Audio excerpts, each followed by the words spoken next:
আসসালামু আলাইকুম, Faria beauty parlour থেকে রাফিজা বলছি। আজকে ক্যাপ দিয়ে চুলের কালার করব। আর সবার আগে ক্যাপ দিয়ে চুলের কালার করতে হলে চুলগুলো ভালোভাবে তুলে নিতে হবে কুশি কাঁটা দিয়ে, চারিপাশে ঘুরিয়ে তুলে নেওয়ার পরে তারপরে হচ্ছে গিয়ে আমি কালারটা অ্যাপ্লাই করব। আর আজকে যে কালারটা আমি করতেছি এটা হচ্ছে স্ট্রিক ব্র্যান্ডের, প্রফেশনাল যে ব্র্যান্ড আছে সেটা। আর কালারের নাম হচ্ছে মহাগানি ব্লন্ড, আর শেড নাম্বার হচ্ছে 7.5। এটার মিক্সিং রেশিও থাকে 1:1। আর আমি এই কালারটা হচ্ছে গিয়ে 20 নাম্বার যে ডেভেলপার আছে সেটা দিয়ে করা, কারণ তার চুল হচ্ছে স্ট্রেট করা চুল ছিল। আমি প্রথমে চুলটা স্ট্রেট করার পরে তারপরে হচ্ছে গিয়ে আমি কালারটা করেছি।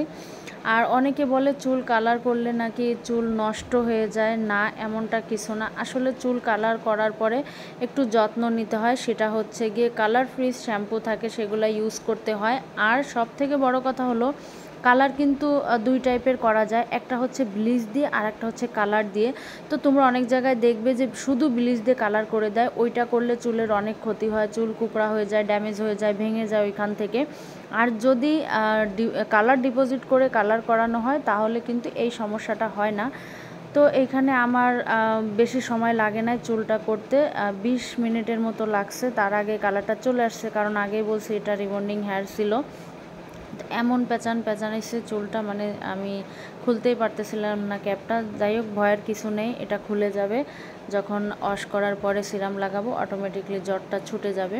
তো এইখানে চুলটা আমি ওয়াশ করার পরে হচ্ছে গিয়ে যে আমাদের স্পা মাস্ক আছে শর্টস্কপের, সেটা 5-10 মিনিটের জন্য লাগিয়ে রাখলাম।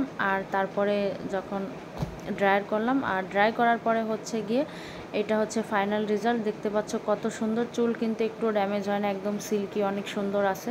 তো তোমরা যারা এই ধরনের কালার এবং রিবন্ডিং একসাথে করতে চাও তারা অবশ্যই আমাদের সাথে যোগাযোগ করবে।